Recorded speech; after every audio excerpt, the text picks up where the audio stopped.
दोस्तों, जागरूकता अभियान के तहत लाइफ इंश्योरेंस की क्लास में आपका एक बार फिर से स्वागत है। मैं ठाकुर पृथ्वी सिंह आपके ज्ञानवर्धन के लिए हाजिर हूँ। दोस्तों, पिछली बार मैंने बहुत पॉपुलर पॉलिसीज फॉर्चून मैक्सिमाइज़र के बारे में आप लोगों को बताया था, जिसमें हर साल आपके खाते में पैसा आता है, कैश या फिर बोनस के रूप में। मगर इस बार जो मैं पॉलिसी बताने जा रहा हूँ, इसमें हर साल पैसा हमारे खाते में नहीं आता है। इसमें लगातार आपको 10 साल तक प्रीमियम भरना पड़ता है, जो 50,000 या फिर 1 लाख या उससे ज़्यादा भी सालाना प्रीमियम हो सकता है। आप 10 साल प्रीमियम देने के बाद 1 साल का पीरियड छोड़ करके 12वें साल से आपके खाते में हर साल एक फिक्स अमाउंट आपकी लगातार आती रहेगी, जो करीब 28 वर्ष तक आएगी। यानी आपका प्रीमियम मात्र 10 साल जाएगा, 11वें साल का वेटिंग पीरियड होगा। उसके बाद 12वें साल से आपके अकाउंट में हर साल एक फिक्स अमाउंट करीब 28 साल तक लगातार आएगी। मान लीजिए आपने 50,000 का प्रीमियम सालाना तय किया है, तो 50,000 के प्रीमियम को आप 10 साल तक रेगुलर देते रहेंगे। उसके बाद 11वें साल का वेटिंग पीरियड होगा। 12वें साल से आपके अकाउंट में करीब 51,000 रुपये आना शुरू हो जाएंगे, अगर आपकी उम्र 20 साल की है। अगर उम्र कम है, यानी कोई बच्चा है, मान लीजिए कोई बच्चा 3 साल का है, तो उस केस में जो अमाउंट आएगी वो ज़्यादा आएगी, यानी करीब 72,980 रुपये आपके अकाउंट में वो हर साल अमाउंट आएगी। मगर ये अमाउंट आएगी बच्चे के 18 साल पूरे होने के बाद।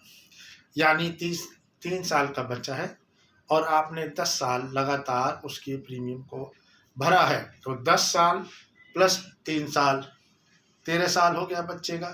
तो अभी 5 साल बकाया है, तो वो 5 साल वेटिंग पीरियड कहलाता है, जिसे डेफर पीरियड भी कहा जाता है। उस पीरियड के गुजरने के बाद आपके खाते में लगातार जो बैलेंस पीरियड है, जो करीब 15 साल पीरियड बचेगा, वो 15 साल आपके खाते में लगातार 72,980 रुपये आपके खाते में आएगा। इतना ही नहीं, जब वो पीरियड यानी 30 साल कंप्लीट हो जाएंगे, 10 साल आपने प्रीमियम दिया, 5 साल बच्चे केस में वेटिंग पीरियड है, 15 साल हो गया।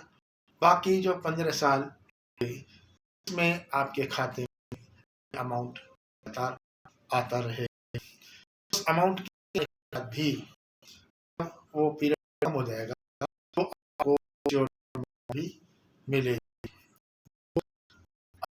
हो आपका जमा किया है कि आपने 1 लाख जो प्रीमियम जमा किया है, 50,000 करके 10 साल लगातार जो जमा किया है, वो आपको वापस बाइज्जत रिटर्न कर दिया जाएगा। या फिर 1 लाख का अगर केस है, तो 1 लाख यानी 10 साल तक आप जमा करते हैं, तो वो आपका 10 लाख अमाउंट आपको वापस दे दिया जाएगा। 1 लाख के केस में देखिए, 50 लाख के केस में आपको 72,000 है 10 years, and that amount will be regularly 15 years. Amount is 72,980. All right, but in case of 1 lakh rupees, you will get 1,49,520 rupees yearly without stoppage for 15 years। तो ये अमाउंट जो है, जो आपको 1.5 लाख रुपए मिलेगी 15 साल लगातार, वो अमाउंट आपकी बैठती है करीब 22,44,000 के आसपास। और 10 लाख अगर वो रिटर्न आपका मैच्योरिटी में हो जाता है तो टोटल अमाउंट आपकी 32,42,000 हो जाती है 1 लाख प्रीमियम के अमाउंट पर। यानी आप टोटल कितना अमाउंट किया? 10 लाख, और आपको रिटर्न कितना? 32,42,000। और राइट, 32,42,000 आपका अमाउंट रिटर्न होता है। इस पीरियड में जो स्टार्टिंग का जो उसमें डेथ कवर है, यानी अगर कभी कोई मृत्यु हो जाती है तो परिवार को डेथ कवर भी मिलता है। अब आप 50,000 के मामले में टोटल अमाउंट जो आपको 15 साल लगातार मिल रहा है वो है 72,980। तो ये 15 साल का मिला करके हो गया 10,94,700। और 5 लाख जो आपने प्रीमियम जमा किया है वो अमाउंट आपको मिलता है 15,94,000। आपका अमाउंट गया टोटल 5 लाख रुपए। यानी आपने जो प्रीमियम के तौर पे दिया है वो मात्र 5 लाख अमाउंट दिया है, मगर आपको जो रिटर्न हुआ है 15,94,000। और आपका 15 साल तक डेथ भी उसमें कवर है। अगर इस 15 साल के दौरान में, स्टार्टिंग के 15 साल के दौरान में डेथ हो जाती है तो आपको डेथ अमाउंट मिलता है, परिवार को डेथ अमाउंट मिलता है।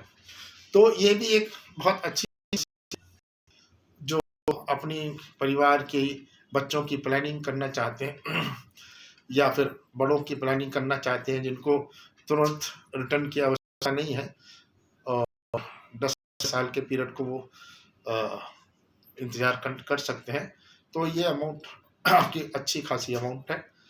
तो ये इन्वेस्टमेंट के लिए बहुत बेहतरीन पॉलिसी है। मैं आपको फिर बता दूं कि बच्चे के केस में 18 साल के बाद ही अमाउंट आना स्टार्ट होता है, मगर अगर वो मैच्योर है तो 10 साल तक ही प्रीमियम जाएगा। 11वां साल यानी 1 साल वेटिंग पीरियड रहेगा।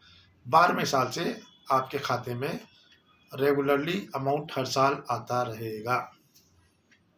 Thank you.